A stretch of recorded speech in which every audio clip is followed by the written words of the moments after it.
Hello everyone. Today we're going to talk about something really interesting happening with Fortnite. Because right now, there's a very strange picture in front of us. On one side, Epic Games is bringing new seasons, new mechanics, new characters, and new expansion moves into the game. While on the other side, some well-known names in the industry now think that even all of that may not be enough to bring Fortnite back to its old peak. What's actually being said here is not that Fortnite is dead or collapsing. The real debate is this: Fortnite can still be massive. It can still be played by millions of people. It can still partner with huge brands. But even so, it may slowly be losing that cultural center of the conversation power it once had. And the name openly expressing this view is industry analyst Joost van Dreunen. According to what GameSpot reported, Joost van Dreunen does not see Epic's recent layoffs as just a bad quarter or a temporary problem. In his view, this is a sign of bigger structural pressures in the gaming industry. He even directly says that Fortnite's cultural moment is starting to fade. So the main idea at the center of this video is actually based directly on his interpretation. In Van Dreunen's view, Fortnite's problem is not purely a lack of content, because content is still coming into the game. The real issue is that there has not been a major and lasting jump on the active user side for a long time. According to his interpretation, even giant partnerships like Disney and Lego do not seem to have created sustainable growth in the player base. That is exactly why it is important to look at the recent additions coming to Fortnite. Because if truly big things are being added to the game, and some analysts are still skeptical, then the discussion becomes even more interesting. When we look at the steps Epic has taken in recent weeks, we are clearly not talking about small updates, but about major moves that could affect the direction of the game. One of the biggest of these is the new Battle Royale season called Showdown, which started on the 19th of March 2026. This season is not just a visually refreshed classic season. Epic directly placed the idea of rivalry at the center of the season. Players choose either Team Foundation or Team Ice King, and throughout the season, the outcome of that rivalry is shaped by match performance. Epic did not stop there, and also pushed the rivalry gameplay system to the forefront. That means certain opponents and encounters inside matches become more meaningful, and an extra sense of achievement and reward comes into play. And that shows us this: Epic is trying to excite players again, not just by adding new skins, but by directly changing how the gameplay feels. We can see the same thing on the map, equipment, and pacing side as well. With the Showdown season, new areas, new movement-focused vehicles, and new weapons were added to the game. Epic also announced a new ranked build-only mode called Arenas for April 9. That shows that Fortnite is still aggressively adding new layers in order to keep its core gameplay feeling alive.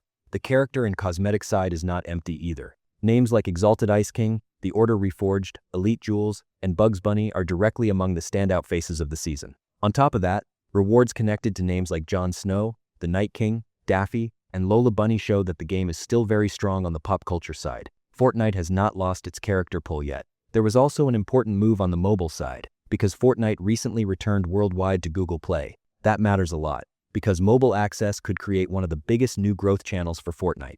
Epic tried to increase visibility by aligning that return with the new season period, and it also highlighted special improvements for mobile players like portrait mode and haptic feedback.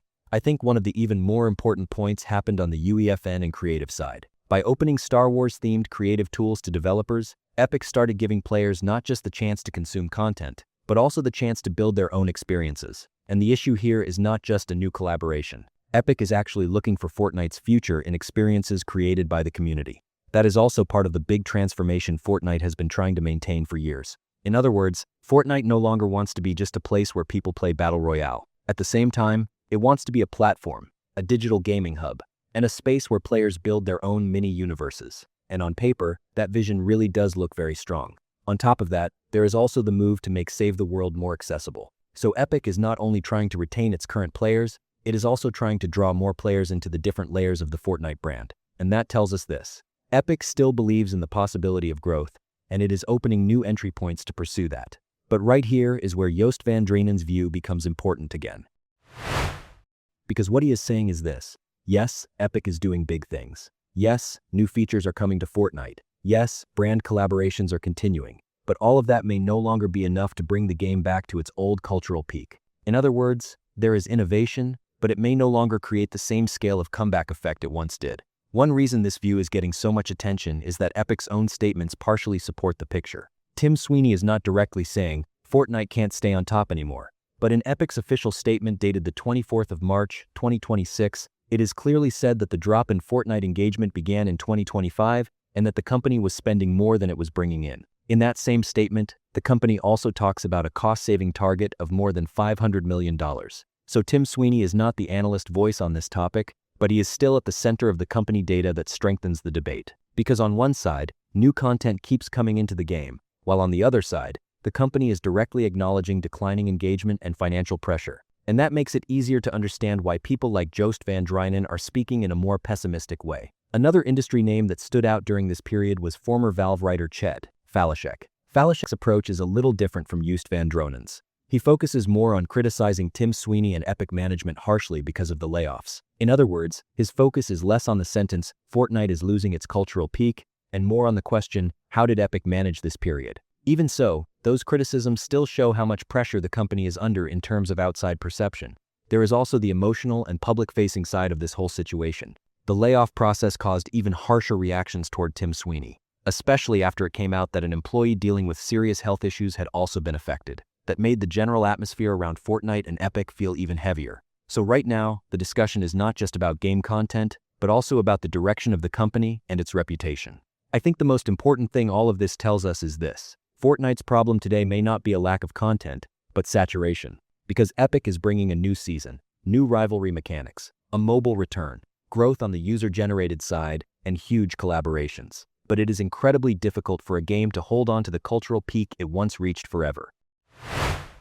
And when you read the current developments together with the analyst commentary, that feels like the most logical conclusion. Still, that does not mean Fortnite is no longer important. On the contrary, there are very few games on the market today that can appeal to so many different types of players at the same time. Fortnite is still a massive platform, still a huge brand, and still takes up a very powerful place in the industry. But what names like Joost van Dreunen are describing is not the death of the game. It may simply be the end of the endless growth story. So I think the most accurate sentence about Fortnite today would be this: Epic Games continues adding new features, new characters, and new growth opportunities to the game. But despite that, some industry analysts like Joost van Dreunen believe Fortnite may never return to its former cultural peak. Epic, led by Tim Sweeney, does not say that directly, but it has acknowledged declining engagement and increasing financial pressure. And people like Chet Falashek are also openly criticizing how the company has handled this period. So in short, Fortnite is still huge, but not everyone is convinced anymore that it can climb all the way back to the top. We'll see together whether Epic Games can change that direction in the period ahead, or whether Fortnite will continue as a game that is still massive, but has lost its old cultural impact. Be sure to write your thoughts in the comments. Do you think Fortnite is really in decline? Or do you think it still has the power to rise back to the top? If you liked the video, don't forget to leave a like and subscribe to the channel. See you in the next video.